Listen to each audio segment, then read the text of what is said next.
Welcome to podcast classes লৈ আহিছোঁ July মাহৰ গুৰুত্বপূৰ্ণ কাৰেণ্ট এফেয়াৰ্ছখিনি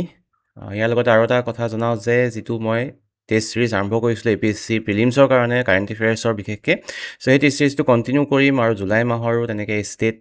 অসমৰ আৰু ভাৰতৰ বেলেগকৈ টেষ্ট তাতে এড কৰিম অ'কে ইয়াৰ যিখিনি মই ডিছকাছ কৰিছোঁ সেইখিনি চোৱাৰ পাছত এজ এ ৰিভিজন তোমালোকে তাতে টেষ্টখিনি এটেম্প কৰিব পাৰিব আৰু লগতে দুই এটা এক্সট্ৰা কুৱেশ্যনো তাত থাকিব অ'কে চ' আৰম্ভ কৰিছোঁ ভিডিঅ'টো জুলাই মাহৰ গুৰুত্বপূৰ্ণ কাৰেণ্ট এফেয়াৰ্ছখিনি প্ৰথমতে আমি অসমৰখিনি চাম তাৰ পাছত ভাৰতৰ আৰু বিশ্বৰ যিখিনি গুৰুত্বপূৰ্ণ কাৰেণ্ট এফেয়াৰ্ছ হ'ব সেইখিনি ডিছকাছ কৰিম তো জুলাই মাহত উপস্থাপন কৰা হ'ল অসমৰ বাজেট নতুন চৰকাৰ গঠন হৈ প্ৰথমখন বাজেট প্ৰদান কৰিছে জয়ন্ত মল্ল বৰুৱাই ফাইনেন্স মিনিষ্টাৰ অফ আছাম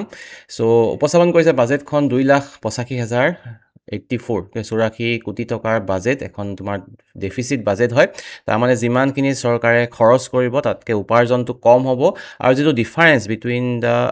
আয় আৰু ব্যয় অ'কে স্পেণ্ডিং আৰু আৰ্নিঙৰ মাজত ডিফাৰেঞ্চটো হ'ব GDPৰ তোমাৰ 3% GDPৰ 3% হ'ব সেই ডিফাৰেঞ্চটো অ'কে ডিফাৰেঞ্চটো আৰু যিটো গ্ৰছ ষ্টেট ডমেষ্টিক প্ৰডাক্ট যিমান মানে জনমূৰি উৎপাদন হ'ব গোটেই ৰাজ্যত বিভিন্ন ছাৰ্ভিচেছ বা বিভিন্ন বস্তুৰ পৰা সেইটো অনুমান কৰা হৈছে যে বাই 26-27 দিছ শুড বি 8.71 লাখ কৰোৰ আৰু যিটো তোমাৰ 2025-26 আছিলে 7.41 কৰোৰ তো এতিয়া 7.41 কৰোৰ ভিত্তিতে 3%টো ধৰা হৈছে as fiscal deficit okay so' সেইটো এই ডাটাকেইটা গুৰুত্বপূৰ্ণ কিমান GSDP বৰ্তমান কিমান হয় আৰু প্ৰজেক্ট কিমান কৰা হৈছে আৰু তোমাৰ ফিস্কেল ডেফিচিটটো কিমান হয় লগতে টোটেল বাজেটৰ ভেলুটো কিমান হয় কিমান টকা চৰকাৰে তাতে খৰচ কৰাৰ কথা উল্লেখ কৰিছে অ'কে তাত তোমাৰ 10,000 কোটি টকাৰ কথা কোৱা হৈছে ৰাস্তা পদূলি বনাবৰ কাৰণে এজ পাৰ আছাম মালা 4.0 তাত তোমাৰ গুৱাহাটী ৰিং ৰোডৰ কাৰণে প্ৰায় 5,000 কোটি টকা খৰচ কৰাৰ কথা চৰকাৰে উল্লেখ কৰিছে অ'কে লগতে তোমাৰ টেক্স এক্সেমশ্যন থাকিব স্মল টি গ্ৰ'ৱাৰ্ছৰ কাৰণে ক্ষুদ্ৰ চাহ খেতিয়কৰ কাৰণে আৰু মাৎছা টি কথা মই পিছত আকৌ ডিছকাছ কৰিম নতুনকৈ এটা অসমীয়া উৎপাদন কৰিবলৈ আৰম্ভ কৰিছে তিনিচুকীয়াৰ এখন সৰু বাগানৰ পৰা এটা গ্ৰীণ কালাৰ পাউডাৰ মাৎছা টি যিটো জাপানে তোমাৰ প্ৰডিউচ কৰে হাইলি চ' তেনেকুৱা ধৰণৰ মাৎছা টি এতিয়া অসমতো প্ৰডিউচ হ'ব আৰু সেই মাৎছা টি গ্ৰ'ৱাৰ্ছৰ ক্ষেত্ৰত চৰকাৰে ছাপোৰ্ট কৰিব বিভিন্ন ধৰণৰ টেক্স এক্সেমশ্যন প্ৰদান কৰি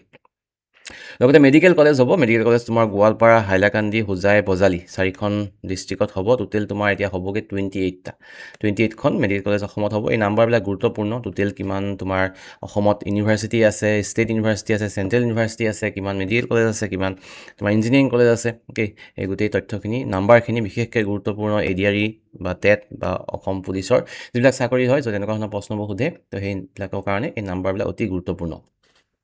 লগতে অসম চৰকাৰে লঞ্চ কৰিছে অসম OTT নামৰ এটা চৰকাৰী OTT প্লেটফৰ্ম য'ত তোমাৰ বিভিন্ন অসমীয়া কলা সংস্কৃতিৰ লগত জড়িত শ্ব'জ চিনেমা হয়তো প্ৰদৰ্শন কৰা হ'ব লগতে মিছন চেনেহজৰীৰ বিষয়ে মই অলৰেডি ডিছকাছ কৰিছোঁ দুবাৰ অ'কে তাত তোমাৰ যিবিলাক তোমাৰ মাটি কমি গৈছে য'ত তোমাৰ মুগা খেতি পালন কৰা গছবিলাক ৰোৱা হৈছিলে তাৰ সলনি এতিয়া ৰবৰ খেতি চাহ খেতি এইবিলাক কৰা হৈছে তেনেকুৱা ধৰণৰ মাটি পুনৰ এনেকুৱা ধৰণৰ গছ ৰোৱা হ'ব শুৱালু গছ ৰোৱা হ'ব য'ত তোমাৰ এনেকুৱা মুগাৰ খেতি কৰা হয় পলু ৰখা হয় তেনেকুৱা ধৰণৰ কাৰণে সেইটো কামৰ কাৰণে 400 কোটি টকাৰ ইনভেষ্টমেণ্ট কৰা চৰকাৰে ঘোষণা কৰিছে লগতে তোমাৰ একদম এণ্ড টু এণ্ড ট্ৰেকিং হ'ব তোমাৰ ক'ত পৰা আহিছে ৰ মেটেৰিয়েলটো ক'ত প্ৰডিউচ হৈছে ক'ত যাব কেনেকৈ যাব কোৱালিটিটো মানে মেইনটেইন কৰিবৰ কাৰণে তেনেকুৱা ট্ৰেকিং কৰা হ'ব এজ পাৰ মিছন চেনেজৰী অ'কে ইন মিছন চেনেজৰী স্কিম তাৰপিছতে হোমষ্টেবিলাকৰ কাৰণে কিছুমান নতুন নিয়ম আনিছে হোমষ্টেবিলাক তোমাৰ এটা পৰ্টেলৰ ভিতৰত ৰখাৰ কথা কৈছে গোটেইখিনি যাতে ভালকৈ ৰেগুলাইজ কৰিব পাৰি গভৰ্ণ কৰিব পাৰি মানে ৰেগুলেট কৰিব পাৰি আৰু গভৰ্ণমেণ্টত এনেকুৱা ছাবচিডি দিছে 30% তোমাৰ কেপিটেল ছাবচিডি দিছে নতুন হোমষ্টেৰ কাৰণে আৰু 2%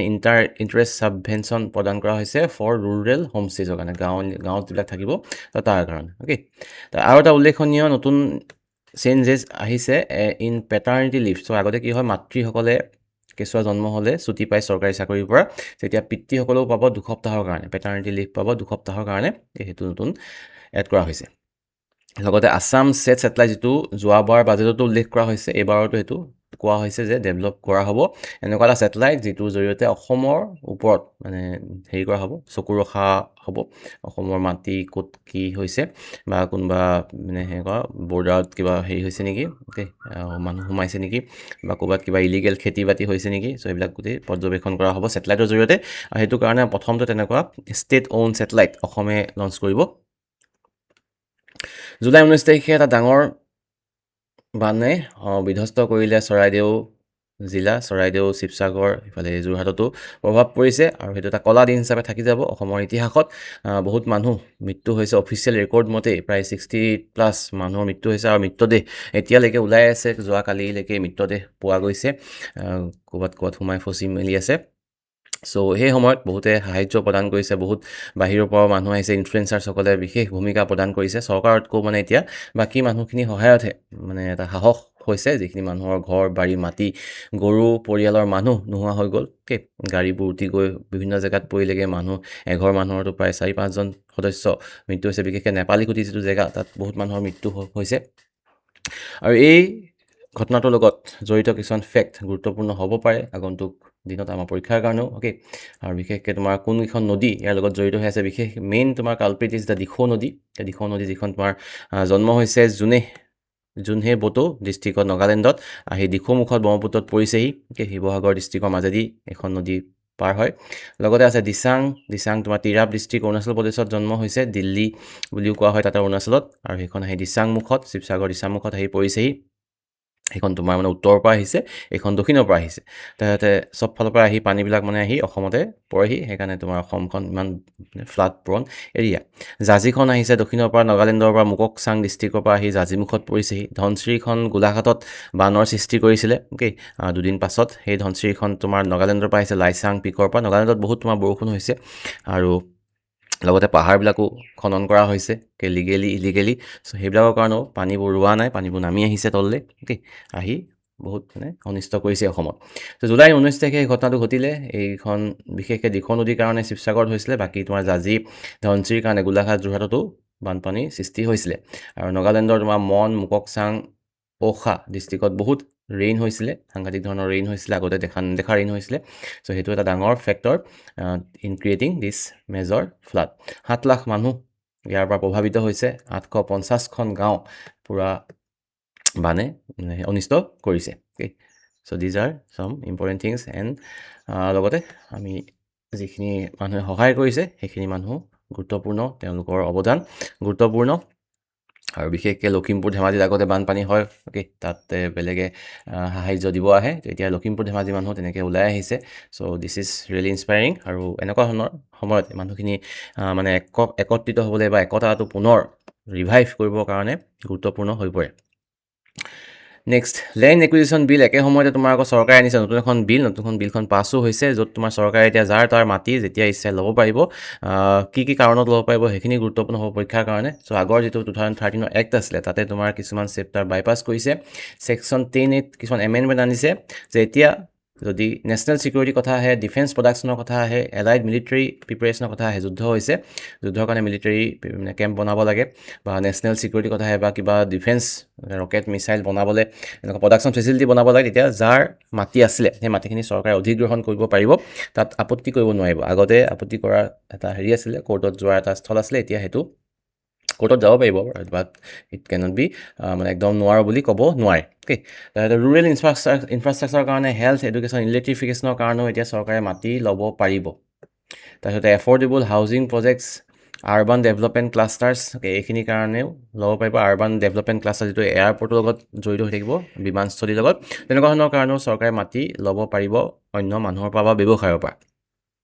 তাৰপিছতে ষ্টেট বেক্ড গভৰ্ণমেণ্টৰ ইণ্ডাষ্ট্ৰিয়েল এৰিয়া, এষ্টেটছ, কৰিডৰ্ছ বনাবৰ কাৰণেও চৰকাৰে মাটি ল'ব পাৰিব। কৰিডৰ বনাবৰ কাৰণে, হাইৱে বনাবৰ কাৰণে 2 চাইডে তোমাৰ 1 কিলোমিটাৰ মাটি চৰকাৰে গ্ৰহণ কৰিব পাৰিব। এইখিনি তোমাৰ উপস্থাপন কৰিছে, বিলখন আনিছে revenue and disaster management minister Keshab মহন্তই। Land acquisition bill 2026। লগতে তোমাৰ যদি নেশ্যনেল ডিজাষ্টাৰ হয়, কিবা ইনফ্ৰাষ্ট্ৰাকচাৰ ইমাৰ্জেঞ্চিছ হয়, চিভিয়াৰ পাব্লিক কেলেমিটিছ হয়, ভূমিকম্প হ'ল ছাপ'জ, ত' মানুহখিনি ক'ৰবাত ৰাখিব লগা হ'ল বা এনেকুৱা নতুন ঘৰ বনাব লগা হ'ল, তেতিয়াও চৰকাৰে তেনেকৈ মাটি অধিগ্ৰহণ কৰিব পাৰিব। কাৰোবাৰ খেতি মাটি আছে ছাপ'জ, সেইখিনি চৰকাৰে তেনেকৈ ল'ব পাৰিব, তাত কোনো ধৰণৰ আপত্তি কৰাৰ ইমান নাথাকিব, স্ক'প নাথাকিব। এটা ইণ্ডিপেণ্ডেণ্ট এজেঞ্চি হায়াৰ কৰিব, আৰু আগতে এইটো আছিলে তেনেকুৱা ধৰণৰ ল'বৰ কাৰণে, এতিয়া তেনেকুৱা ধৰণৰ কোনো ধৰণৰ নিয়ম নাথাকিব। আগতে তেনেকৈ হায়াৰ কৰি চাইছিলে আৰু যে পাৰি নে নোৱাৰি, তাৰপিছত তোমাৰ মানুহৰ লগত ডিল কৰিছিলে, এতিয়া সেইবিলাক নাহিব, ডাইৰেক্ট চৰকাৰে মাটি গ্ৰহণ কৰিব পাৰিব। হিন্দীক ৰখা হৈছে অসমৰ 4 নম্বৰটো অফিচিয়েল লেংগুৱেজ হিচাপে আগতে তোমাৰ আছিলে বড়ো ইংলিছ আছামিজ এতিয়া তোমাৰ হিন্দীকো এড কৰা হৈছে as official language Hindi is the official language of India along with English আৰু সেইটো হৈছে as per 343 section 1 of constitution of India article 343 1 of constitution of India মতে Hindi is a official language not a national language সেইটোলৈ বিতৰ্ক হৈ থাকে national language নহয় official language আৰু সেইটো এফেক্টিভ হৈছে এজ ফ্ৰম জুলাই 6 2026 নেক্সট অসমত এটা নতুন বায়োগেছ প্লেণ্ট হ'ব য'ত মানে 3টা পাৰ্টি জড়িত হৈ আছে গুৰুত্বপূৰ্ণ প্ৰথমটো হৈছে পূৰবী ডায়েৰী পূৰবী ডায়েৰীয়ে তোমাৰ গোটেই প্ৰজেক্টটো এক্সিকিউট কৰিব গোটেই অপাৰেশ্যন কৰাৰ কাম এক্সিকিউট কৰাৰ কাম পূৰবী ডায়েৰী কৰিব পূৰবী ডায়েৰী তোমাৰ বহুত গৰু আছে গৰুৰ পৰা গোবৰ হয় গোবৰৰ পৰা বায়োগেছ হয় বায়োগেছত তোমাৰ থাকে মিথেন আৰু কাৰ্বন ডাই অক্সাইড কিন্তু কাৰ্বন ডাই অক্সাইড থকাৰ কাৰণে বায়োগেছটো তোমাৰ লিকুইফাই কৰিব নোৱাৰি যেনেকৈ তোমাৰ LPG কৰিব পাৰি বাট ইয়াত তোমাৰ কি কৰা হ'ব ইয়াত তোমাৰ কম্প্ৰেছ বায়োগেছ প্ৰডিউচ কৰা হ'ব আৰু কম্প্ৰেছ কৰিবৰ কাৰণে কাৰ্বন ডাই অক্সাইডটো আঁতৰাব লাগিব 60% তোমাৰ মিথেন থাকে 40% কাৰ্বন ডাই অক্সাইড থাকে চ' সেই 40% কাৰ্বন ডাই অক্সাইডটো আঁতৰাই কম্প্ৰেছ কৰা কামটো কৰা হ'ব in this major biogas plant which will be established ক'ত এষ্টাব্লিছ কৰা হ'ব কলগছিয়া বৰপেটাত তাত তোমাৰ মেইন ৰোলটো প্লে কৰিব north east dairy and foods limited Purabi ব্ৰেণ্ডৰ যিটো তেওঁলোকৰ কোম্পানী তেওঁলোকে তাৰপিছত তাত তোমাৰ টেকনিকেল আৰু ইনষ্টিটিউচনেল ছাপৰ্ট প্ৰদান কৰিব নেশ্যনেল ডেইৰী ডেভেলপমেণ্ট ব'ৰ্ড NDDB-য়ে তাত তোমাৰ যিখিনি প্ৰযুক্তি দৰকাৰ হ'ব সেইখিনি প্ৰদান কৰিব আৰু পইচা লাগিব ফাণ্ডিং কৰিব সুজুকি R&D চেণ্টাৰে এই গোটেই প্ৰজেক্টটো ফাণ্ডিং কৰিব সুজুকিয়ে কিয় ফাণ্ডিং কৰিব সেইটো প্ৰশ্ন আহিব পাৰে কাৰণ সুজুকি বা এনেকুৱা ধৰণৰ যিবিলাক তোমাৰ ইণ্ডাষ্ট্ৰি থাকে য'ত তোমাৰ কাৰ্বন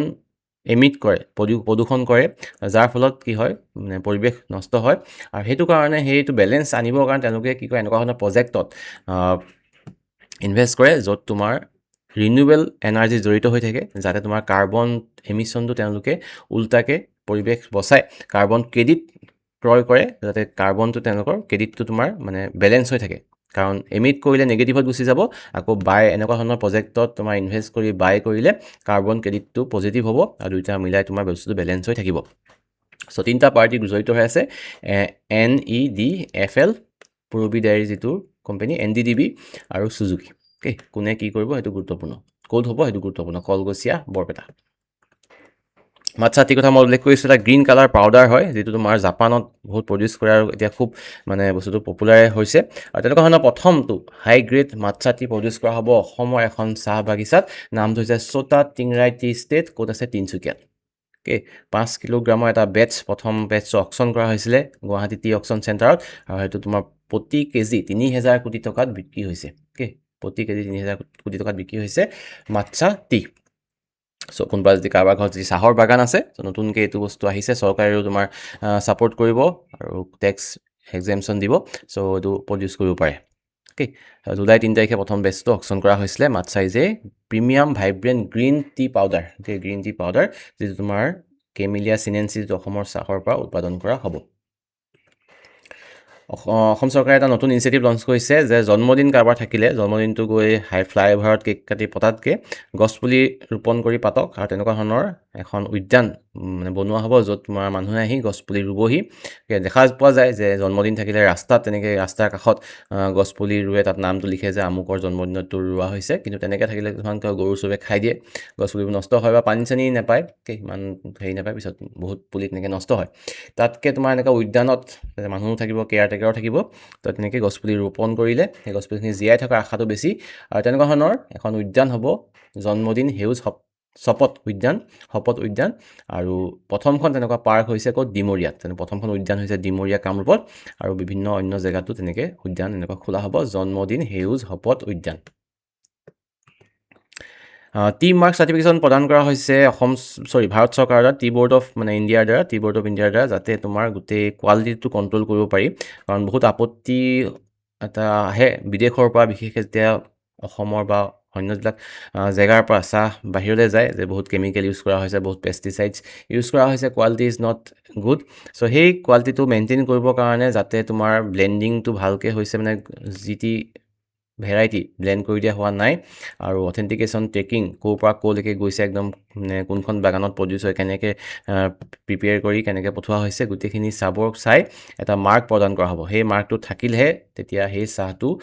ইণ্টাৰনেশ্যনেল মাৰ্কেটত বা নেশ্যনেল যিবিলাক মানে কোম্পানী আছে তেওঁলোকে গ্ৰহণ কৰিব আৰু এইটো বিশেষকৈ তোমাৰ সৰু সৰু চাহ খেতিয়কৰ ক্ষেত্ৰত কৰা হৈছে ডাঙৰ ইণ্ডাষ্ট্ৰীৰ ক্ষেত্ৰত এতিয়ালৈকে কৰা হোৱা নাই পাছত হয়তো সেইটো কৰিব প্ৰথম ফেজত তোমাৰ যিবিলাক সৰু সৰু চাহ খেতিয়ক আছে তেওঁলোকৰ ক্ষেত্ৰতো কৰা হৈছে অ'কে সেইটো T mark certification T mark licensing নতুন আৰম্ভ কৰিছে ইন 2026 কাঁহৰ বাচন বৰ্তনৰ যিটো ইণ্ডাষ্ট্ৰী আছে অসমত বিশেষকৈ দুটা জেগাত আছে হাজো আৰু সৰ্থেবাৰী তোমাৰ জি আই টেগ লাভ কৰিছে সৰ্থেবাৰীটো হাজোতকৈ অলপমান তেওঁলোকৰ ইণ্ডাষ্ট্ৰিটো অলপ উন্নত তেওঁ অলপমান বেছি ফ'কাছ পাইছে আৰু হাজোত খালি অলপমান মানে পিছ পৰি আছে তাতে তোমাৰ এটা হেৰি বনোৱা হৈছিলে মেটেৰিয়েল বেংকো বনোৱা হৈছে যিটো তোমাৰ এতিয়া কাম নোহোৱাকৈ পৰি আছে আৰু সেইটো বেংকটো ৰিভাইভ কৰি লগতে তোমাৰ বিভিন্ন তোমাৰ টেকন'লজিকে হওক বা অন্য ধৰণৰ সুবিধা চৰকাৰে প্ৰদান কৰিব আৰু সেইটো নতুন এটা পদক্ষেপ ঘোষণা কৰিছে বেল মেটেল ৰিভাইভেলৰ কাৰণে বেল মেটেল ৰিভাইভেলৰ কাৰণে ৭৫ লাখ টকা প্ৰদান কৰি চৰকাৰে এইটো কাম কৰিব লগতে তোমাৰ 2017 চনৰ পৰা সেই মানুহখিনিয়ে যিখিনি তোমাৰ এইটো কাম কৰে সেইটো ইণ্ডাষ্ট্ৰীৰ লগত জড়িত যিটো GST তেওঁলোকে দি আহিছিলে সেই GSTটো তেওঁলোকক ঘূৰাই দিয়া হ'ব এইটো ৰিফাণ্ড কৰা হ'ব 100% যিটো SGST state goods and service tax তেওঁলোকে প্ৰদান কৰি আহিছিলে 2017 চনৰ পৰা সেইটো তেওঁলোকক ঘূৰাই দিয়া হ'ব বেল মেটেল ৰিভাইভেল সৰ্থেবাৰীয়ে 2024 পাইছিলে জি আই টেগ গুৰুত্বপূৰ্ণ আৰু বেল মেটেল ইণ্ডাষ্ট্ৰিটো তোমাৰ অসমৰ ছেকেণ্ড লাৰ্জেষ্ট এনেকুৱা কটেজ ইণ্ডাষ্ট্ৰি হয় আফটাৰ বেম্বু এণ্ড কেইনক্ৰাফ্ট বেতৰ আৰু বাঁহৰ যিটো উদ্যোগ তাৰপিছতে কাঁহৰ উদ্যোগটো অসমৰ ছেকেণ্ড লাৰ্জেষ্ট কটেজ ইণ্ডাষ্ট্ৰি হয় বাকী যে আমি হিষ্ট্ৰী চাবলৈ যাওঁ তেতিয়াহ'লে তোমাৰ ভাস্কৰ বৰ্মনে তেতিয়া তোমাৰ তেওঁৰ যিটো টেম্পৰেৰী ৰজা আছিলে হৰ্ষবৰ্ধন কনৌজৰ তেওঁক প্ৰদান কৰিছিলে বেল মেটেলৰ কিছুমান বাচন গিফ্ট হিচাপে তো সেই সময়ৰ পৰা তেতিয়া মানে অসমত কাঁহৰ উদ্যোগ আছিলে আৰু সেই সময়তে হৰ্ষবৰ্ধনৰ সময়ত ভাস্কৰ বৰ্মনৰ সময়ত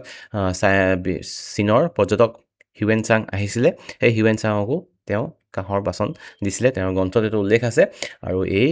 ইণ্ডাষ্ট্ৰিটো সেইকাৰণে গম পোৱা যায় যে কিমান পুৰণি এটা ইণ্ডাষ্ট্ৰি আৰু ৰিভাইভ কৰাটো এটা অসমৰ মানে গৌৰৱৰ কাৰণে প্ৰয়োজনীয় অসম চৰকাৰে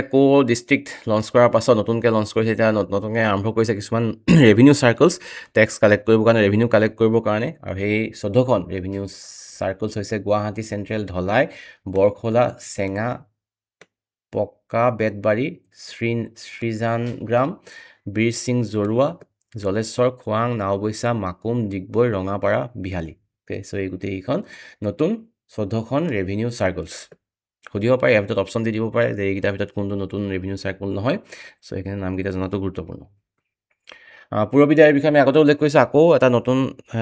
হেৰি হৈছিলে ইনিচিয়েটিভ বা নতুন এটা কি বুলি ক'ম ষ্টেপ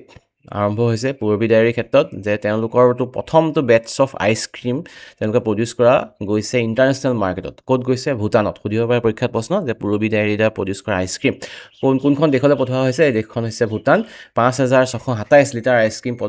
পঠোৱা হৈছে আৰু এইটো ফ্লেগ অফ কৰিছে স্বয়ং মুখ্যমন্ত্ৰীয়ে গুৰুত্বপূৰ্ণ ছাপোৰ্ট কৰিছে তোমাৰ agricultural processed food products export development অথৰিটিয়ে APEDA ছাপোৰ্ট কৰিছে ইমানখিনি আইচক্ৰীম গৈছে কোনখন দেশলৈ গৈছে ভূটানলৈ গৈছে ৰেয়াৰ এটা উদ্ভিদ আৱিষ্কাৰ কৰিছে অসম ইউনিভাৰ্চিটিৰ দুগৰাকী গৱেষক দেৱজ্যোতি ভট্টাচাৰ্য আৰু কংকন কুমাৰ দাসে নামটো হৈছে ৰুঙিয়া মাষ্টাৰচি এইটো মানে অসমতে আৱিষ্কাৰ হৈছিলে 1845 চনত তাৰপিছত এই উদ্ভিদটো পুনৰ কোনো হেৰি পোৱা নাছিলে সংসূত্ৰ পোৱা নাছিলে কোনো কিন্তু এতিয়া পুনৰ এইটো 2026 জুলাই মাহত 180 বছৰ পাছত এই গছবিধ পোৱা গৈছে জাতিংগা হিলছত অসমৰ ডিমা হাছাও ডিষ্ট্ৰিক্টৰ জাতিংগা হিলছত এই দুগৰাকী গৱেষকে পাইছিলে আৰু পূৰ্বে 1845ত পাইছিলে JW মাষ্টাৰ্ছ নামৰ এগৰাকী ব্ৰিটিছ বটানিষ্টে অসমৰে সুন্দৰ নদী বুলি উল্লেখ কৰা হৈছে তেতিয়া তোমাৰ ব্ৰিটিছৰ সময়ত সুন্দৰ নদী বুলি আছিলে কিন্তু এতিয়া পোৱা নাই যে সুন্দৰ নদীটো বৰ্তমান কোনখন নদী হয় তেনেকৈতো সুন্দৰ নদী বুলি এতিয়া নামৰ নদী এনেকৈ পোৱা নাই কোনোবাই জানে যদি জনাবা কমেণ্ট কৰি চ' সেই তাৰ পাৰত লাভ কৰিছিলে আৰু এতিয়া তোমাৰ ডিমা হাছাওত ইয়াৰ সম্ভেদ পোৱা গৈছে এক্ট্ৰেছ পূৰবী শৰ্মা ঢুকালে তেওঁ অসমীয়া ছবিৰ এগৰাকী প্ৰখ্যাত অভিনেত্ৰী আছিলে আজলি নবৌ নামৰ চিনেমাখনৰ জৰিয়তে তেওঁ সকলোৱে চিনি পোৱা হৈছিলে 1980 চনৰ, যিখন তোমাৰ আছিলে অসমীয়া চিনেমাৰ ক্ষেত্ৰত প্ৰথমখন ইষ্টমেন কালাৰত বনোৱা চিনেমা, যিখন তোমাৰ গোটেই চিনেমাখন ইষ্টমেন কালাৰত বনোৱা হৈছিলে, আজলি নবৌ। চ' এই চিনেমাখন গুৰুত্বপূৰ্ণ। আৰু তেওঁ অভিনীত বাকী চিনেমাবিলাক গুৰুত্বপূৰ্ণ। প্ৰথম ৰাগিনী, যিখনে নেশ্যনেল এৱাৰ্ড পাইছিলে 1987ত, কন্যাদান, বাৰুদ, ৰিঙা ৰিঙা মন, গেটৱে, লখিমী, প্ৰভাত। চ' পৰভাত, এইবিলাক চিনেমা হৈছে পূৰবী শৰ্মাৰ দ্বাৰা অভিনীত চিনেমা, যিগৰাকী অভিনেত্ৰী ঢুকালে জুলাই 14 তাৰিখে। অসম সম্পৰ্কীয় সৰু সৰু but important current affairs. Karbi এখন cinema Kangbo Alti the lost path, directed by Khanjan Kishore Nath, যিখনে তোমাৰ ষ্টাটগাৰ্টত হোৱা জাৰ্মানীত হোৱা ইণ্ডিয়ান ফিল্ম ফেষ্টিভেলত বেষ্ট ফিচাৰ ফিল্ম সন্মান লাভ কৰিছে। German star of India award লাভ কৰিছে by Kangbo Alti the lost path, directed by Khanjan Kishore Nath. ঠিক, তাৰপিছতে অসম চৰকাৰে কি কৰিছে, যিমানবিলাক তোমাৰ ইমাৰ্জেঞ্চি ছাৰ্ভিচ আছে, হেল্থ হওক, পুলিচ হওক, ফায়াৰ ব্ৰিগেড হওক, ডিজাষ্টাৰ মেনেজমেণ্ট হওক, সেই গোটেইখিনি এটা নাম্বাৰৰ আণ্ডাৰত আনিছে, ডায়েল 112, যিটো তোমাৰ অপাৰেট কৰা হ'ব, যিটো পুলিচ একাডেমি আছে দেৰগাঁৱত, তাৰ পৰা অপাৰেট কৰা হ'ব। অ'কে, চ' সেইটো হৈছে নাম্বাৰটো ডায়েল 111। এতিয়া বেলেগ নাম্বাৰ চাই থাকিব নালাগে আৰু যে পুলিচৰ কাৰণে কি নাম্বাৰ, ফায়াৰ ব্ৰিগেডৰ কাৰণে কি নাম্বাৰ, ডাইৰেক্ট তোমাৰ 112ত মাৰিলেই হৈ যাব। অ'কে, তাৰপিছত দেশভক্তি দিৱস পতা হয় প্ৰতি বছৰে জুলাই 28 তাৰিখে। এইবছৰ পতা হৈছে তেনেকৈ। কাৰ মৃত্যুতিথিত পতা হয়, দেশভক্ত তৰুণ ৰাম ফুকনৰ মৃত্যুতিথিত পতা হয় দেশভক্তি দিৱস। গীতা উপাধ্যায়, যি ৰিচেণ্টলি তোমাৰ পদ্মশ্ৰী বঁটা পাইছিলে, সতী সাধনী বঁটাও তেওঁ লাভ কৰিছিলে এইবছৰ, তো তেওঁ ঢুকাইলে জুলাই 13 তাৰিখে, at the age of 87, Geeta Upadhyay. Bharat আৰু বিশ্ব সম্পৰ্কীয় গুৰুত্বপূৰ্ণ কাৰেণ্ট এফেয়াৰ্ছ লাভ এতিয়া। ভাৰত চৰকাৰে এটা নতুন স্কিম লঞ্চ কৰিছে, পৰিৱৰ্তন ক্লিন মবিলিটি স্কিম, যাৰ ফলত কি হ'ব, যিবিলাক তোমাৰ প্ৰি BS6, ভাৰত ষ্টেজ 6ৰ আগৰ যিবিলাক ইঞ্জিন আছিলে, BS4 বা অন্য তাৰ পুৰণা ইঞ্জিনবিলাক, তেনেকুৱা ধৰণৰ গাড়ীবিলাক স্ক্ৰেপ কৰাৰ সিদ্ধান্ত লৈছে। আৰু যাৰ ফলত তোমাৰ কি হ'ব, 2.07 লাখ পুৰণা গাড়ী, কমাৰ্চিয়েল ভেহিকেল, বিশেষকৈ বাছ আৰু ট্ৰাক, সেইখিনি ৰিপ্লেচ হ'ব। তাত তোমাৰ 1.94 লাখ ট্ৰাক আছে আৰু 13,000 বাছ সোমাই আছে। এইটো হৈছে এজ পাৰ পৰিৱৰ্তন ক্লিন মবিলিটি স্কিম। পৰিৱৰ্তনৰ ফুল ফৰ্ম এটা আছে, সেইটো গুৰুত্বপূৰ্ণ, program for accelerated renewable and incentivization of vehicle assets for reducing transport air pollution and network emissions. So' incentive দিয়া হ'ব গভৰ্ণমেণ্টৰ দ্বাৰা, লগতে তোমাৰ ৰিনিউৱেলটো এক্সিলাৰেট কৰিবৰ কাৰণে আগতেও এইটো নটিফিকেশ্যন দিয়া হৈছিলে যে পুৰণা গাড়ীবোৰ স্ক্ৰেপ কৰিব লাগে যাতে পলিউশ্যনটো কম হয়, আৰু সেইটো কাৰণে এতিয়া নতুনকৈ এক্সিলাৰেট কৰিবৰ কাৰণে এই স্কিমটো অনা হৈছে। এইটো আনিছে ministry of road transport and highway অথৰিটিয়ে, আৰু এইটো তোমাৰ কোঅৰ্ডিনেট কৰিব নেশ্যনেল কেপিটেল ৰিজন প্লেনিং বৰ্ডে। 2 বছৰৰ ভিতৰত এই গোটেই কামখিনি হ'ব, জুলাই 15, 2024 পৰা জুলাই 14, 2028 ভিতৰত সেইটো টাৰ্গেট লোৱা হৈছে। চ' কিমানখিনি হেৰি কৰা হৈছে, চ' 2.07 লাখ অল্ডাৰ কাৰ্ছ,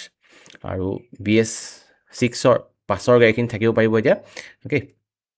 যিটো তোমাৰ ইউৰো 6ৰ ষ্টেণ্ডাৰ্ডৰ ইকুৱেল ষ্টেণ্ডাৰ্ডৰ গাড়ী।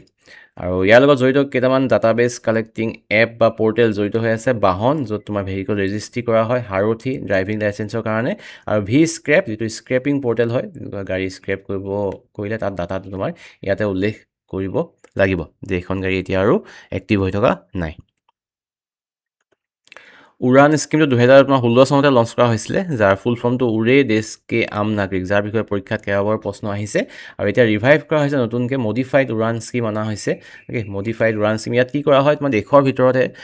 এয়াৰপৰ্টছ বহোৱা হয়, বা এয়াৰপৰ্টবিলাকৰ উন্নতি কৰা হয়, আৰু যাতে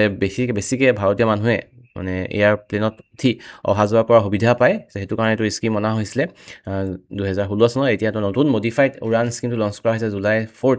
2026ত, যাৰ জৰিয়তে কোৱা হৈছে নতুন 120টা নতুন ডেষ্টিনেশ্যন কানেক্ট কৰা হ'ব। নতুন তোমাৰ 120টা কানেকশ্যন কৰা হ'ব, লগতে তোমাৰ 100টা নতুন এয়াৰপৰ্ট গঠন কৰা হ'ব। 100টা নতুন এয়াৰপৰ্ট গঠন কৰা হ'ব, আৰু সেইটো হ'ব তোমাৰ 10 বছৰৰ ভিতৰত। 2026-27 পৰা 2035-36 ভিতৰত এই গোটেই অবজেক্টিভখিনি ফুলফিল কৰা হ'ব। লগতে তোমাৰ 200টা মডাৰ্ণ হেলিপেডো গঠন কৰা হ'ব। ঠিক আছে, বাকী তোমাৰ ইয়াৰ পূৰ্বে যিবিলাক উড়ান স্কিম আছিলে, তাৰ জৰিয়তে তোমাৰ 2014 পৰা 2026 ভিতৰত 165খন এয়াৰপৰ্ট বনোৱা হ'ল। আগতে তোমাৰ 74 এয়াৰপৰ্টছ আছিলে। মই আগতে উল্লেখ কৰিছোঁ যে ADRE বা এনেকুৱা ধৰণৰ আছাম টেট বা আছাম পুলিচৰ এক্সামৰ কাৰণে নাম্বাৰবিলাক গুৰুত্বপূৰ্ণ, যেনেকৈ মই ক'লোঁ অসমৰ এডুকেশ্যন ইনষ্টিটিউটৰ কাৰণে, তেনেকৈ তোমাৰ ভাৰতত এয়াৰপৰ্ট কিমান আছে গুৰুত্বপূৰ্ণ, IIT কিমান আছে, IIM কিমান আছে, এডুকেশ্যন ইউনিভাৰ্চিটি, এনেকুৱা এই নাম্বাৰবিলাক অতি গুৰুত্বপূৰ্ণ। অ'কে, এখন নাম্বাৰো তেনেকৈ লিষ্ট তোমালোকে বনাই ল'ব পাৰা, বা যদি পাৰোঁ ময়ো বুজাই দিম, যদি লাগে কমেণ্ট কৰি জনাবা। অ'কে, অলৰেডি থাকিব পাৰে তোমালোকৰ ওচৰত, সেইটো হৈছে গুৰুত্বপূৰ্ণ এইখিনি। তাৰপিছতে ভায়াবিলিটি গেপ ফাণ্ডিং, অ'কে, কিবা যদি তোমাৰ পুৰণা হৈছে এনেকৈ ৰিনিউৱেলৰ কাৰণে বা গভৰ্ণমেণ্টে ফাণ্ডিং দিয়াৰ কথা থাকে, তেতিয়াহ'লে তোমাৰ এই ভায়াবিলিটি ফাণ্ডিং যিটো গেপ ফাণ্ডিং, সেইটো তোমাৰ আগতে তোমাৰ 3 বছৰৰ কাৰণে দিছিলে, গভৰ্ণমেণ্টে ছাপোৰ্ট কৰিছিলে, এতিয়া 5 বছৰৰ কাৰণে ছাপোৰ্ট কৰিব এয়াৰপৰ্টবিলাকক। অ'কে, গুৰুত্বপূৰ্ণ। ভাৰত চৰকাৰে লঞ্চ কৰিছে নতুন এটা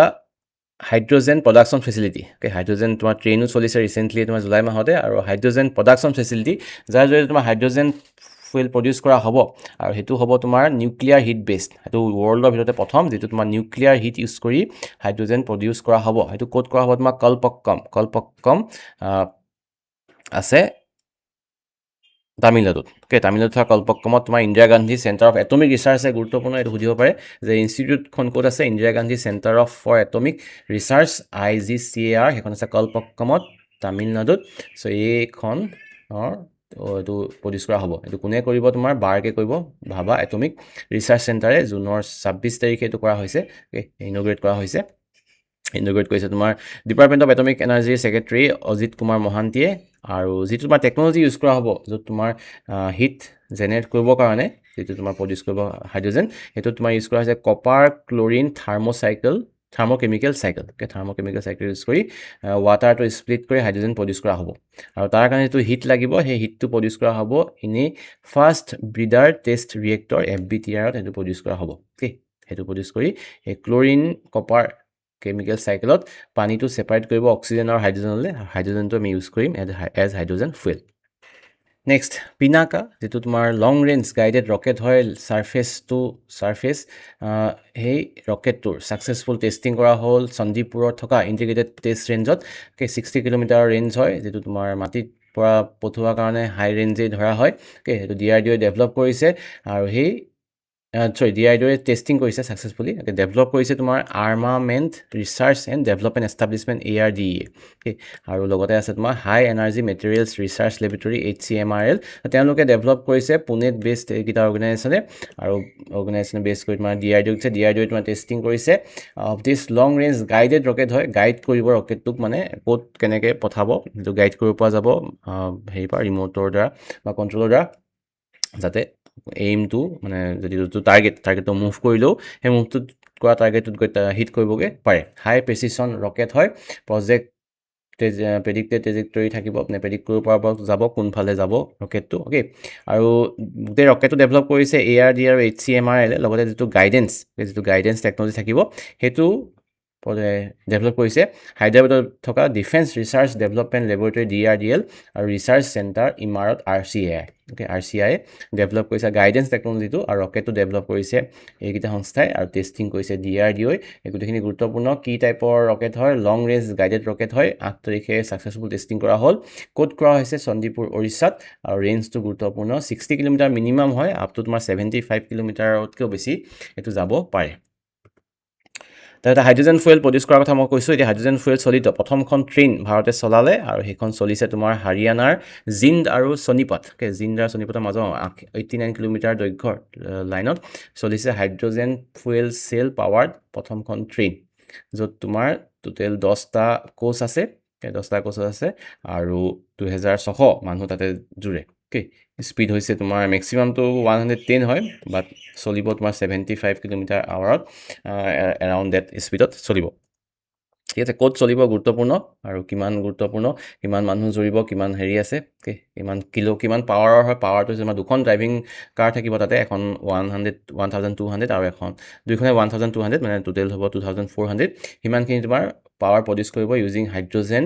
ফুৱেল। যিটো তোমাৰ ৰিনিউৱেবল চ'ৰ্চ হয় এটা, তাত কোনো কাৰ্বন এমিশ্যন নহয়, সেইকাৰণে গুৰুত্বপূৰ্ণ। জুলাই 17 তাৰিখে এখন ফ্লেগ অফ কৰিছে প্ৰাইম মিনিষ্টাৰ মোদীয়ে, ইণ্ডিয়াৰ প্ৰথমখন hydrogen fuel cell power train. Mission আগমনত তোমাৰ হৈছে লঞ্চিং অফ বিক্ৰম 1 টো হৈছে প্ৰথমটো অৰবিটেল ক্লাছ ৰকেট মানে একদম গৈ অৰবিটত এৰিবগে ৰকেটটোৰ পৰা ছেটেলাইটটো আগতে এৰি দিয়ে তো তেনেকুৱা ধৰণৰ প্ৰথমটো অৰবিটেল ক্লাছ ৰকেট আৰু প্ৰাইভেটলি ডেভেলপ কৰা হৈছে সেইটো গুৰুত্বপূৰ্ণ কোনে ডেভেলপ কৰিছে স্কাই ৰুট এৰোস্পেচ নামৰ সংস্থাটোৱে কোম্পানীটোৱে অ'কে আৰু সেই মিছনটোৰ নাম দিয়া হৈছে মিছন আগমন মিছন ডেবিউ মানে ডেবিউ মিছন আৰু সেইটো প্ৰথমটো এনেকুৱা ৰকেট শ্ৰীহৰিকোটাৰ পৰা লঞ্চ কৰা হৈছে জুলাই 18 তাৰিখে গুৰুত্বপূৰ্ণ বিক্ৰম 1 ইন মিছন আগমন আৰু সেইটো হৈছে ইণ্ডিয়াৰ প্ৰথমটো privately developed orbital class rocket okay 15 মিনিটৰ পাছত সেইটো গৈ যিটো ল' আৰ্থ অৰবিট আছে 450 কিলোমিটাৰ উচ্চতাত তো তাতে গৈ ইনজেক্ট কৰিছেগৈ যিটো তোমাৰ ৰকেটৰ পৰা ছেটেলাইটটো তাতে ইনজেক্ট কৰিছেগৈ আৰু ইয়াত আৰু এটা গৌৰৱৰ কথা যে অসমৰ এগৰাকী এৰোস্পেচ ইঞ্জিনিয়াৰ বেদ প্ৰকাশ তেওঁ এই স্কাই ৰুট এৰোস্পেচৰ লগত জড়িত আৰু এই মিছনটোৰ লগত জড়িত অ'কে এইটো গুৰুত্বপূৰ্ণ নিপু 2026 হৈছে policy for urea investment policy for urea for আত্মনিৰ্ভৰশীল ভাৰত তাৰ জৰিয়তে কি হ'ব 8 বা 9খন তোমাৰ মেনুফেকচাৰিং প্লেণ্ট বনোৱা হ'ব ভাৰতৰ বিভিন্ন স্থানত ইউৰিয়া প্ৰডিউচ কৰিবৰ কাৰণে যাতে ইউৰিয়াটো বাহিৰৰ পৰা আৰু এক্সপৰ্ট কৰি আনিব নালাগে অ'কে ইম্পৰ্ট কৰি আনিব নালাগে চ' তাৰ কাৰণে ভাৰততে প্ৰডিউচ কৰা হ'ব আৰু টোটেল তোমাৰ 10 মিলিয়ন টনছৰ ইউৰিয়া প্ৰডিউচ কৰাৰ কথা টাৰ্গেট লোৱা হৈছে আৰু তাৰ প্ৰতিটো তোমাৰ প্লেণ্টতে তোমাৰ 12.7 লাখকে প্ৰডিউচ হ'ব অ'কে তেনেকৈ প্ৰডিউচ কৰাৰ কথা কোৱা হৈছে অসমতো তেনেকৈ বনাই থকা হৈছে ইউৰিয়া প্ৰজেক্ট এটা নামৰূপত যিটো তোমাৰ আগৰ Brahmaputra valley fertilizer corporation limited আছিলে তাৰ আণ্ডাৰতে প্ৰায় 11,000 কোটি টকা খৰচ কৰি তেনেকুৱা এটা mega plant to produce urea বনাই থকা হৈছে প্ৰথমটো ভাৰতৰ জিঅ' থাৰ্মেল পাৱাৰ প্লেণ্ট মানে বনোৱা হ'ব পুগা ভেলী লাডাখত অ'কে ইয়াৰ পূৰ্বেও মই উল্লেখ কৰিছিলোঁ আগতেও যে দিৰাঙত পোৱা গৈছিলে Jio' thermal source of energy যিটো তোমাৰ এৰাউণ্ড 115 ডিগ্ৰী চেণ্টিগ্ৰেডমান হয় তাত কি হয় বস্তুটো আমি জানো যে পৃথিৱীৰ ভিতৰত এনেকুৱা মানে আগ্নেয়গিৰি টাইপ বস্তু থাকে লাভা টাইপ বস্তু থাকে আৰু লগতে থাকে পানী অ'কে তো পানী যেতিয়া সংস্পৰ্শলৈ আহে এনেকুৱা হিটেড এলিমেণ্টৰ লগত এনেকুৱা ধৰণৰ জ্বলন্ত বস্তুৰ লগত তেতিয়া পানীখিনি ভেপৰাইজ হৈ যায় কিন্তু ওলাই আহিব নোৱাৰে ট্ৰেপড হৈ থাকে তো তেনেকুৱা ধৰণৰ ট্ৰেপড ষ্টিম থাকে তাৰ টেম্পাৰেচাৰটো বহুত বেছি হয় আৰু সেইটোকে কোৱা হয় তোমাৰ Jio' thermal source of energy বুলি যিখিনি উলিয়াই বিভিন্ন কামত ব্যৱহাৰ কৰিব পাৰি আৰু যদি টেম্পাৰেচাৰটো বেছি হয় তেতিয়াহ'লে ইলেক্ট্ৰিচিটি প্ৰডিউচ কৰিব পাৰি তেনেকুৱা ধৰণৰ এটা চ'ৰ্চ পোৱা গৈছে লাডাখৰ পুগা ভেলীত য'ত তোমাৰ যিটো জিঅ' থাৰ্মেল এনাৰ্জি চ'ৰ্চ আছে পৃথিৱীৰ ভিতৰত সোমাই থকা সেইটোৰ তোমাৰ টেম্পাৰেচাৰটো হৈছে মোৰ দেন 240 ডিগ্ৰী চেণ্টিগ্ৰেড অ'কে তো ইমান ডিগ্ৰী চেণ্টিগ্ৰেডত থকা ষ্টিম উলিয়াইতো ডাইৰেক্ট তোমাৰ পাৱাৰ প্ৰডিউচ কৰিব পাৰি 1 মেগাৱাটৰ পাৱাৰ প্লেণ্ট এটা বনোৱা হ'ব সেইটো ONGC এইটো কাম আৰম্ভ কৰিছে so' this is important this will be the first geothermal power plant of India in Puga valley Ladakh আৰু ইয়াৰ আগতেও দিৰাঙত তাৰ আগতেই পোৱা গৈছিলে কিন্তু সেইটো পাৱাৰ প্লেণ্ট হ'ব পৰাকৈ তাৰ টেম্পাৰেচাৰটো সিমান নহয় মাত্ৰ 115 ডিগ্ৰী চেণ্টিগ্ৰেড জাষ্ট মানে পানীটো বইল হৈ আছে আৰু অ'কে পানীটো বইল হৈ ষ্টিম জাষ্ট ফৰ্ম হৈছে সেইটো মানে একদম ইউজলেছো নহয় সেইটো ইউজ কৰিব পাৰিব ৰুম হিটিঙৰ কাৰণে বা অন্য ধৰণৰ এগ্ৰিকালচাৰ ৰিলেটেড ক্ষেত্ৰত যে গৰম পানী য'ত লাগে বা ষ্টিম লাগে তো তাত ইউজ কৰিব পাৰিব বা পাৱাৰ প্ৰডিউচ কৰিব পৰাকৈ ছাফিচিয়েণ্ট নহয় আৰু সেইটো পোৱা গৈছিলে দিৰাঙত তোমাৰ centre for earth sciences and Himalayan studies CSHS এইটো আৱিষ্কাৰ কৰিছিলে তাত এক্সিকিউট কৰি তাতে ৰুম হিটিঙৰ কাৰণে ব্যৱহাৰ কৰা হ'ব অ'কে নীতি আয়োগে লঞ্চ কৰি নতুন এটা ইণ্ডেক্স সেইটো নাম হৈছে ইনভেষ্টমেণ্ট ফ্ৰেণ্ডলি ইণ্ডেক্স যে কোনখন ৰাজ্যত ইনভেষ্ট কৰিবৰ কাৰণে আটাইতকৈ সুবিধাজনক তাত ফ্ৰেণ্ডলি এটা এনভাইৰমেণ্ট আছে আৰু সেইটো ক্ষেত্ৰত তোমাৰ এক্সপেক্ট কৰা নিচিনাকৈ গুজৰাটত আটাইতকৈ বেছি হায়েষ্ট পাইছে গুজৰাট ইজ নম্বৰ 1 মহাৰাষ্ট্ৰ আৰু তামিলনাডু ছেকেণ্ড আৰু থাৰ্ড পজিশ্যনত আছে অসমৰ ৰেংকটো হৈছে 14th অ'কে 14th ৰেংকত আছে Assam in the investment friendliness index by NITI Aayog বহুত ডাঙৰ এটা প্ৰতিবাদ হৈ গ'ল জুলাই মাহত ডাঙৰ প্ৰতিবাদ হোৱাৰ ফলত ধৰ্মেন্দ্ৰ প্ৰধানে ৰিজাইন দিবলৈ বাধ্য হ'ল আৰু ভাৰত চৰকাৰে আনিবলৈ বাধ্য হ'ল এখন নতুন বিলখন এক্টলৈ পৰিণত হৈছে পাব্লিক এক্সামিনেশ্যন এক্ট 2026 হ'ব লাগিছিলে এইটো ভুল হৈ আছে দেই 26 হ'ব এইটো 26 হ'ব 2024 আগতে তোমাৰ কম আছিলে মানে পানিছমেণ্টবোৰ 3 পৰা 5 বছৰ জেইল আছিলে আৰু তোমাৰ 5 কোটি টকা এনেকুৱা ফাইন আছিলে কিন্তু এতিয়াটো বঢ়াই দিয়া হৈছে আৰু কি ক্ষেত্ৰত বঢ়াই দিয়া হৈছে চাব লাগিব এইটো ষ্টেটমেণ্ট ৱাইজ কুৱেশ্যনত সুধিব পাৰে নেটৱৰ্কিং যদি ছিষ্টেম হয় মানে ছাপ'জ গোটেই নেটৱৰ্ক এটা কাম কৰি আছে পেপাৰ লিক কৰি পেপাৰ দালালৰ হাতত হতুৱাই পেৰেণ্টছৰ হতুৱাই কিনাৰ পৰা আৰম্ভ কৰি গোটেই নেটৱৰ্ক এটা কাম কৰিছে সেই নেটৱৰ্কৰ লগত জড়িত থাকিলে তোমাৰ এতিয়াৰ পৰা যদি ধৰা পৰে তেতিয়াহ'লে 10 বছৰ জেইল আৰু 10 কোটি টকা ফাইন ভৰিব লাগিব এনেকুৱা পেপাৰ লিকৰ নেটৱৰ্ক থাকিলে আৰু যদি ইণ্ডিভিজুৱেল অফেণ্ডাৰ হয় যদি নিজেই মানে নিজে কৰিছে কামটো আৰু নিজে লিক কৰিছে নিজেই বিকিছে তেনেকুৱা ক্ষেত্ৰত তোমাৰ ফাইন হ'ব 50 লাখ আৰু জেইল হ'ব 5ৰ পৰা 10 বছৰ অ'কে আগতে এইবিলাক কম আছিলে 2024ৰ যিটো এক্ট আছিলে 2026ৰ এক্টত এইখিনি বৃদ্ধি কৰি দিয়া হৈছে যাতে অলপ ভয় খায় কিন্তু কৰাইতো কৰিবই আগতে ভয়টো আগতেও আছিলে তো এইখিনি কিমান এটা উচিত হ'ব ক'ব নোৱাৰি বাট তাৰ সলনি মানে অন্য ধৰণৰ আৰু কিছুমান একদম ষ্ট্ৰিক্ট হ'ব লাগে বস্তুবিলাক পেপাৰ চেপাৰ ভালকৈ মানে একদম মিলিটাৰী বেছড এনেকুৱা হ'ব লাগিব যাতে কোনো লিক কৰিলে সাহস নকৰে লগতে স্পেচিয়েল টাস্ক ফ'ৰ্চ গঠন কৰা হ'ব যে 60 দিনৰ ভিতৰত গোটেইখিনি তোমাৰ অনুসন্ধান কৰি শেষ কৰিব লাগিব তাৰপিছত অনুসন্ধান কৰি শেষ কৰাৰ পিছত ফাষ্ট ট্ৰেক কোৰ্ট গঠন কৰা হ'ব য'ত তোমাৰ 3 মাহৰ ভিতৰত চাৰ্জশ্বীট দাখিল কৰাৰ 3 মাহৰ ভিতৰত গোটেইখিনি ট্ৰায়েল সম্পূৰ্ণ কৰাৰ এটা উদ্দেশ্য হাতত লোৱা হৈছে this is as per public examination act 2026 আৰু সেইটো হৈছে গ্ৰহণ কৰাৰ পাছত এইখন বিলখনৰ নাম আছিলে public examinations prevention of unfair means amendment bill Bhavya Rasayan scheme এটা লঞ্চ কৰা হৈছে ভাৰত চৰকাৰে 3খন ডাঙৰ মানে হেৰি হ'ব world class integrated chemical park হ'ব য'ত তোমাৰ ইনফ্ৰাষ্ট্ৰাকচাৰ চৰকাৰে বনাব মেচিনাৰীজ চৰকাৰে দিব অ'কে বিভিন্ন ইলেক্ট্ৰিচিটি চৰকাৰে প্ৰদান কৰিব জাষ্ট মানে ইণ্ডাষ্ট্ৰীবিলাকে আহি মানুহ লৈ আহি তাত কাম আৰম্ভ কৰি দিলেই হ'ল ৰ মেটেৰিয়েলছ লৈ আহিব লাগিব মানুহ লৈ আহিব লাগিব কাম আৰম্ভ কৰি দিলেই হ'ব তেনেকুৱা ধৰণৰ 3খন কেমিকেল পাৰ্ক বিভিন্ন স্থানত গঠন কৰা হ'ব আৰু সেইটো ক্ষেত্ৰত তোমাৰ ষ্টেট গভৰ্ণমেণ্ট আৰু চেণ্ট্ৰেল গভৰ্ণমেণ্ট দুয়োটাই ফাণ্ডিং কৰিব ষ্টেট গভৰ্ণমেণ্টে যদি 1000 কোটি টকা দিয়ে চেণ্ট্ৰেল গভৰ্ণমেণ্টে যদি 1000 crore দিয়ে ষ্টেট গভৰ্ণমেণ্টে এতিয়া 5 কোটি টকা দিব লাগিব 5 বছৰৰ ভিতৰত এইটো হ'ব 3030 কোটি টকা চৰকাৰে দিব তাৰমানে 3খনত হেজাৰকে 3030 কোটি টকা হ'বগৈ অ'কে আৰু সেইটো তাৰ লগতে তোমাৰ হেৰিও দিব ষ্টেট গভৰ্ণমেণ্টেও দিব লাগিব চ' ইয়াত তোমাৰ বিভিন্ন সুবিধা হ'ব বিশেষকৈ ইণ্ডাষ্ট্ৰীবিলাকৰ 20 to 30% খৰচ কমি যাব যিটো অপাৰেশ্যনেল কষ্ট থাকে আৰম্ভণিতে চ' সেই খৰচটো কমি যাব হৰনাথ মন্দিৰক প্ৰদান কৰা হৈছে বিশ্ব ঐতিহ্য ক্ষেত্ৰৰ ষ্টেটাছ আৰু সেইটো হ'লে সেইটো হৈছে ভাৰতৰ ভিতৰত 45 number 45th world heritage site of India Harnath temple which is in Varanasi Uttar Pradesh okay Varanasi Uttar প্ৰদেশ যিটো বুদ্ধিষ্ট চাইট হয় য'ত তোমাৰ গৌতম বুদ্ধই প্ৰথম নিজৰ চাৰ্মন বা প্ৰথম জ্ঞান দিছিলে 5জন শিষ্যক সেই স্থানতে বনোৱা হৈছিলে এই হৰনাথ মন্দিৰ 6 শতিকাত সেইটো প্ৰদান কৰিছিলে গৌতম বুদ্ধই আৰু তাতে পাছত তোমাৰ 249 খ্ৰীষ্টপূৰ্বত 249 বিফ'ৰ খ্ৰীষ্ট তাতে তোমাৰ স্থাপন কৰিছিলে অশোক স্তম্ভ অ'কে অশোকে যিটো লায়ন কেপিটেলৰ স্তম্ভ তাতে স্থাপন কৰিছিলে যিটো আমাৰ নোটত আছে কাৰেঞ্চি নোটত আছে চ' সেই অশোক স্তম্ভ থকা জেগা হৰনাথক এতিয়া প্ৰদান কৰা হৈছে ষ্টেটাছ অফ ৱৰ্ল্ড হেৰিটেজ চাইট বিশ্ব ঐতিহ্যস্থলী হিচাপে হেৰি কৰা হৈছে অ'কে ইণ্ডোনেছিয়াৰ এটা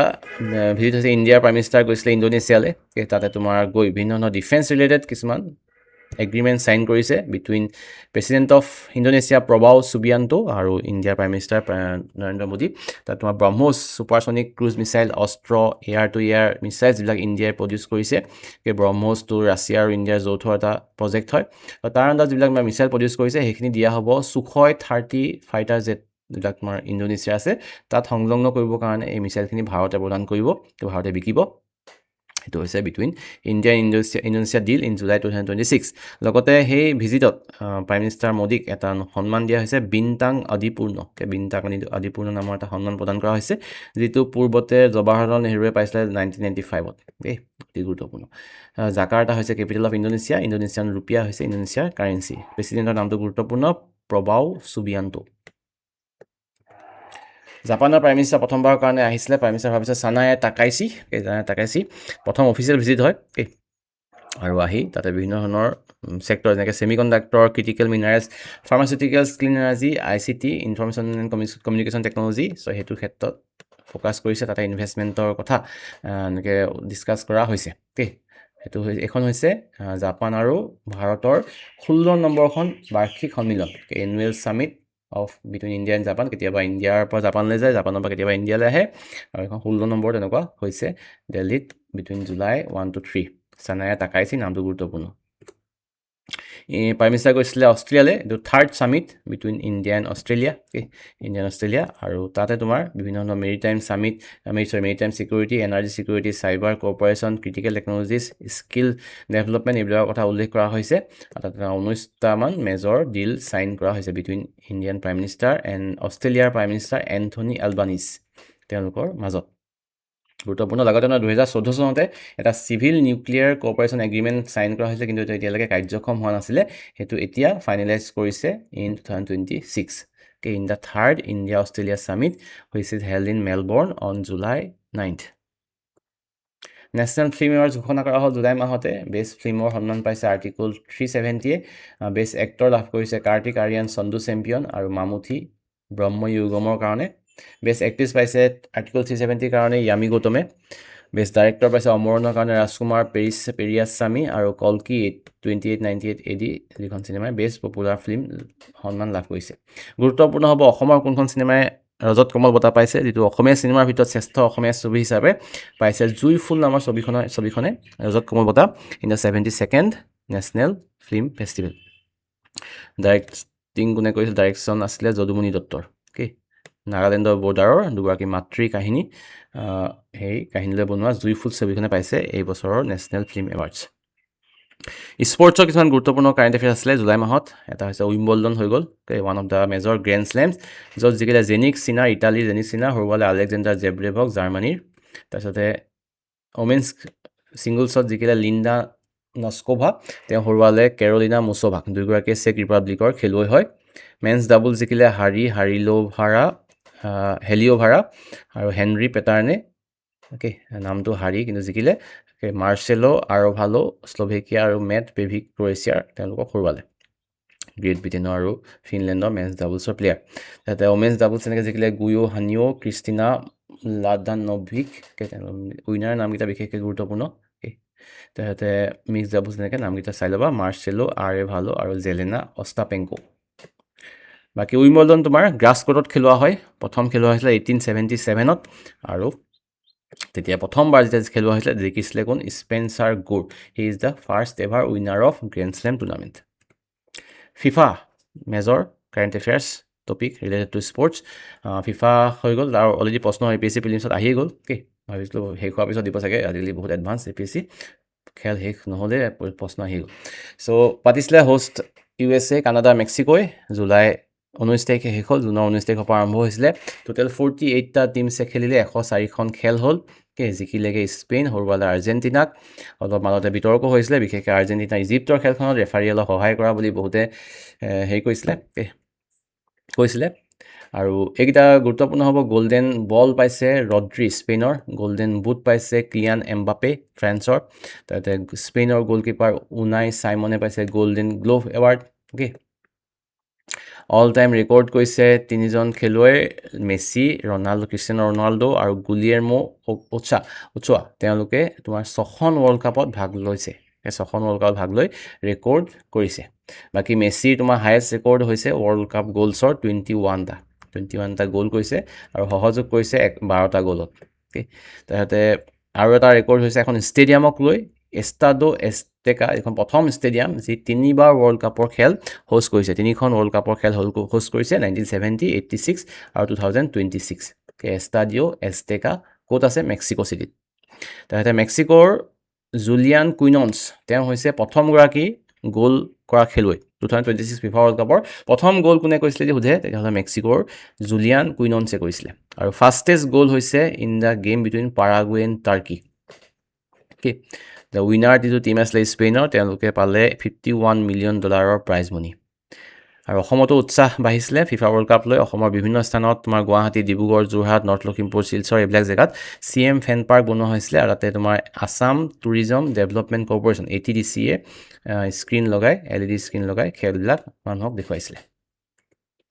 কমনৱেলথ গেমছ আৰম্ভ হৈছে, চলি আছে। মীৰাবাই চানুৱে পাইছে গ'ল্ড, আৰু অসমৰ লভিনা বৰগোহাঁই চিলভাৰ পাইছে। পিছত আমি চাম নেক্সট মাহত শেষ হোৱাৰ পাছত কোনে কি পালেগৈ, কিমান ভাৰতৰ হ'ল মেডেল টেলিত কিমান স্থান পালে। এতিয়ালৈ জানিব লাগিব ক'ত হৈছে খেলখন। গ্লাছগো স্কটলেণ্ডত হৈছে। আৰু 23rd এডিশ্যন হৈছে এইবাৰ। Okay, 2030 চনত গ্লাছগোত কমনৱেলথ গেমছ মানে এনেকুৱা ধৰণৰ দেশৰ মাজত হয় খেলবিলাক যিবিলাক দেশ তোমাৰ আগতে ব্ৰিটিছে শাসন কৰিছিলে যেনেকৈ তোমাৰ অষ্ট্ৰেলিয়া আছে নিউজিলেণ্ড আছে ইণ্ডিয়া আছে তোমাৰ বাংলাদেশ পাকিস্তান শ্ৰীলংকা আফ্ৰিকান বহুত কাণ্ট্ৰিজ আছে য'ত তোমাৰ ব্ৰিটিছে এসময়ত শাসন কৰিছিলে সেই দেশবিলাকৰ গ্ৰুপ হৈছে কমনৱেলথ গ্ৰুপ আৰু তাতে তোমাৰ তেওঁলোকৰ মাজত খেল হয় প্ৰতি 4 বছৰে আৰু এই বছৰ হৈছে গ্লাছগো স্কটলেণ্ডত অহাবাৰ 2030ত হ'ব ইণ্ডিয়াত ইণ্ডিয়া আহমেদাবাদত হ'ব 24th এডিশ্যন ইয়াৰ থিম আৰু মেস্কট কেইটা গুৰুত্বপূৰ্ণ হ'ব মেস্কট হৈছে ফিনি দ্য ইউনিকৰ্ণ এটা ঘোঁৰা যাৰ এটা শিং থাকে এই ইউনিকৰ্ণ বুলি কোৱা হয় so' Finny the unicorn is the mascot আৰু থিমটো হৈছে এবাৰ নিউ কাইণ্ড অফ গেমছ য'ত তোমাৰ আগৰ কিছুমান খেল আঁতৰাই দিলে যেনেকৈ তোমাৰ ক্ৰিকেট চিকেটবিলাক আছিলে আঁতৰাই দিলে সেইটো হৈছে থিম আৰু লগতে অসমৰ লভলীনা বৰগোহাঁই তাতে পেৰেডত যিটো ইনিচিয়েল পেৰেড আছিলে তাতে তোমাৰ বেতন বিয়েৰ কৰিছিলে মানে লৈ গৈছিলে যিটো ভাৰতৰ দলৰ এনেকুৱা এটা লৈ যায় ন বেতন বুলি কোৱা হয় চ' এইটোত কঢ়িয়াইছিলে লভলীনা বৰগোহাঁই গুৰুত্বপূৰ্ণ এতিয়া সৰু but important current affairs national statistics day পতা হয় জুনৰ 29 তাৰিখে এই বছৰৰ থিম হৈছে unlocking the potential of administrative data প্ৰশাসনিক তথ্যৰ গুৰুত্বৰ কথা উল্লেখ কৰি এইবাৰ থিম পতা হৈছে আৰু প্ৰতি বছৰত পতা হয় ভাৰতৰ ষ্টেটিষ্টিক্সৰ জনক বা প্ৰফেচৰ PC মাহালনবিছ তেওঁৰ বাৰ্থডেত পতা হয় নেশ্যনেল ষ্টেটিষ্টিক্স ডে গুৰুত্বপূৰ্ণ থিমটো গুৰুত্বপূৰ্ণ নতুন গ্ৰেণ্ড মাষ্টাৰ হৈছে ভাৰতৰ ইথান ভাজ তেওঁ হৈছে গোৱাৰ 96th grand master of India prime minister Narendra মোদীয়ে তোমাৰ থেৱা মটিফৰ এটা কাফলিং খাৰু কিছুমান গিফ্ট কৰিছিলে শ্লোভাকিয়াৰ প্ৰেছিডেণ্ট পিটাৰ পেলিগ্ৰিমিক গুৰুত্বপূৰ্ণ হ'ব গুৰুত্বপূৰ্ণ হ'ব থেৱা আৰ্টৰ লগত জড়িত এনেকুৱা ধৰণৰ ট্ৰেডিশ্যনেল ক্ৰাফ্ট ক'ত পোৱা যায় সেইটো হৈছে ৰাজস্থানৰ এটা সংস্কৃতি ৰাজস্থানৰ তোমাৰ প্ৰতাপগড়ত এনেকুৱা বনায় আৰু সেইটো 400 বছৰ পুৰণা এটা আৰ্ট সুধিব পাৰে যে থেৱা আৰ্টটো কোনখন ৰাজ্যৰ লগত জড়িত this is Rajasthan chief of army staff হৈছে Dhiraj Seth 31st chief of army staff হৈছে ধীৰাজ শেঠ তাতে মধ্যপ্ৰদেশৰ কেইটামান বস্তুৱে GI টেগ লাভ কৰিছে সেইবিলাক হৈছে তোমাৰ কিছুমান ট্ৰাইবেল ক্ৰপছ এনেকুৱা শস্য যিবিলাক তোমাৰ ট্ৰাইবেল মানুহে কৰে সীতাহ কুটকি নাগদামান কুটকি বৈজ্ঞানী আৰহাৰ চ' এইকেইটা সুধিব পাৰে যিকেইটা GI টেগ পাইছে ট্ৰাইবেল ক্ৰপছ কোনখন ৰাজ্য হয় বা সুধিব পাৰে যে মধ্যপ্ৰদেশৰ এইকেইটা বস্তুৱে পাইছে এইকেইটা কি হয় তাতে UN ছাষ্টেইনেবল ডেভেলপমেণ্ট গ'ল ইণ্ডেক্সত ভাৰতৰ স্থান হৈছে 94th out of 167th country তাতে গ্ৰীচে গ্ৰহণ কৰিছে UPI ছিষ্টেমটো ভাৰতৰ ইউনিফাইড পে'মেণ্ট ইণ্টাৰফেচ হয় যাৰ জৰিয়তে আমি পে'মেণ্টবিলাক কৰোঁ চ' সেই UPIটো গ্ৰহণ কৰিছে এতিয়া গ্ৰীচে 10 নম্বৰখন দেশ হৈছে গ্ৰীচ যি ভাৰতৰ এই ছিষ্টেমটো এডপ্ট কৰিছে প্ৰথমখন AI পাৱাৰ্ড বাৰ্ড চেংচুৰী ভাৰতৰ AI পাৱাৰ তাত AI কেমেৰা থাকিব চেঞ্চৰ থাকিব তাৰ জৰিয়তে গোটেই চোৱা হ'ব এই চৰাইখিনি কেনেকৈ আছে ঠিকে আছে নাই চ' সেইখন হৈছে থানেত থকা ক্ৰিক ফ্লেমিংগো চেংচুৰী বা আগতে ভাণ্ডুপ বাৰ্ড পাৰ্ক প্ৰজেক্ট আছিলে আৰু মহাৰাষ্ট্ৰত আছে এইখন হৈছে প্ৰথমখন AI পাৱাৰ্ড বাৰ্ড চেংচুৰী অতি গুৰুত্বপূৰ্ণ অনুৰাগ জৈন হৈছে নতুন CEO অফ নীতি আয়োগ আগতে BVR সুব্ৰমণিয়াম আছিলে বহুত বছৰ ধৰি এতিয়া নতুনকৈ তোমাৰ CEO হৈছে নীতি আয়োগৰ Anurag Jain world photography day পতা হয় প্ৰতি বছৰে 19 আগষ্ট তাৰিখে এই বছৰ থিম হৈছে home representing where you live grew up or a place of comfort international tiger day পতা হয় জুলাই 29 তাৰিখে থিম হৈছে securing the future of tigers with indigenous peoples and local communities at the heart এইটো theme লৈ পতা হৈছে এইবাৰ international tigers day so' federation international day এছেছ মানে চেছৰ এটা ইণ্টাৰনেশ্যনেল ফেডাৰেশ্যন সেইটোৰ প্ৰেছিডেণ্ট হৈছে বিশ্বনাথন আনন্দ NSA অজিত ডোভালক প্ৰদান কৰা হৈছে এটা সন্মান Lokmanya Tilak national award department of military medicine প্ৰথমবাৰৰ কাৰণে ভাৰতত এটা বনোৱা হৈছে সেইটো বনোৱা হৈছে ক'ত লক্ষ্ণৌত বৈভৱ সূৰ্যবংশী ইংলেণ্ডৰ লগত খেলাৰ লগতে হৈ গ'ল তেওঁ প্ৰথমগৰাকী নাথাকে কনিষ্ঠতম ভাৰতীয় খেলুৱৈ যি মানে ভাৰতীয় দলত স্থান পাবলৈ সক্ষম হৈছে 15 বছৰ 99 দিনত তেওঁ এইটো কৃতিত্ব অৰ্জন কৰিলে উঞ্জা কুমিন উঞ্জা ফেনেল এনেকৈ কুইমিনটো জিৰা আৰু ফেনেলটো চফ সেইকেইটা হৈছে গুজৰাটৰ প্ৰডাক্ট যিকেইটা তোমাৰ GI টেগ লাভ কৰিছে উঞ্জা কিউমিন উঞ্জা ফেনেল তাতে পাৰ কেপিটা ইনকমৰ ভিত্তিত এটা ষ্টেটিষ্টিক্স আহিছিলে আৰু সেইটো ভিত্তিত তোমাৰ ছিকিমৰ ৰেংক ফাৰ্ষ্ট মানে গোটেই ৰাজ্যবিলাকৰ ভিতৰত আটাইতকৈ ধনী ৰাজ্য বুলি ক'ব লাগিব জনমূৰি আয়ৰ ক্ষেত্ৰত সেইখন হৈছে ছিকিম তাতে গোৱা আৰু দিল্লী তাৰপিছত আছে লৰ্ডছত খেলোৱা গৈছিলে প্ৰথমবাৰৰ কাৰণে ওমেন্স ক্ৰিকেট টেষ্ট মেচ এখন যিখনত তোমাৰ ভাৰতীয় ওমেন ক্ৰিকেট দলে ইংলেণ্ডৰ ক্ৰিকেট দলক 270 ৰানছত হৰুৱালে এটা ডাঙৰ কৃতিত্ব অৰ্জন কৰিলে ওমেন ক্ৰিকেট টীমে 270 ৰানত হৰুৱাই শীৰ্ষা কিন্নো নামৰ হাৰিয়ানাৰ এটা চাইট্ৰাছ ফ্ৰুট হয়, টেঙা প্ৰজাতিৰ এটা ফ্ৰুট হয়, চিৰচা কিন্নু, সেইটো লাভ কৰিছে GI টেগ। এইটো গুৰুত্বপূৰ্ণ। নেক্সটটো গিৰিশ ভৰদ্বাজ। তেওঁ তোমাৰ ভাৰতৰ বিভিন্ন গাঁৱত প্ৰায় 140খন ল' কষ্ট ছাছপেনশ্যন ব্ৰিজ ডিজাইন কৰি গৈছে আৰু তেওঁ সেইকাৰণে কোৱা হয় ব্ৰিজ মেন অফ ইণ্ডিয়া বুলি। তেওঁ ৰিচেণ্টলি ঢুকাইছে, গুৰুত্বপূৰ্ণ, Girish Bhardwaj. Who is the bridge man of India? Girish Bhardwaj. এইবাৰ জ্ঞানপীঠ বঁটা প্ৰদান কৰা হ'ল জুলাই মাহতে। 60th জ্ঞানপীঠ এৱাৰ্ড প্ৰদান কৰা হৈছে আৰ ভৈৰামুথু প্ৰদান কৰা হৈছে 2025 বৰ্ষৰ কাৰণে। এটা গগন নামৰ যিটো ইনিচিয়েটিভ, গগন নামৰ যিটো মানে ইনিচিয়েটিভ নহয়, এটা ছিষ্টেম, যিটো হৈছে ভাৰতৰ indigenous navigation system, aided geo' augmented navigation,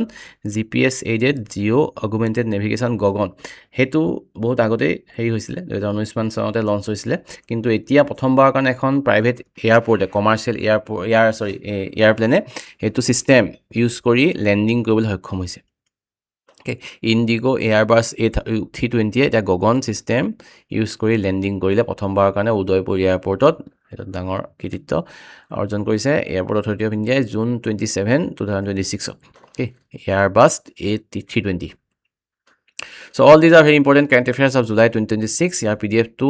পাত্ৰা ক্লাছেছৰ এপত যাবা, তলত চাবা কাৰেণ্ট এফেয়াৰ্ছ, তাতে চাবা, প্ৰথম চাবা, তলত যাবা, তাৰপিছত মাই কৰ্চেছ, তলফালে কাৰেণ্ট এফেয়াৰ্ছ ৰেকৰ্ডেড। বহুতে সেইটো ক্লিক নকৰিলে বিচাৰি নাপায়, সুধি থাকে। ৰেকৰ্ডেডত ক্লিক কৰিবা, তাতে থাকিব, আগৰবিলাকো আছে, এতিয়া আৰু এইটো মাহৰো তাতে মই এড কৰি দিম। থেংক ইউ ভেৰি মাছ। বাকী ইয়াৰ লগত জড়িত যদি MCQ প্ৰেক্টিছ কৰিব বিচাৰা, তেতিয়াহ'লে টেষ্ট চিৰিজটো যিটো আছিলে এপতে দিয়া আছে, সেইটো লৈ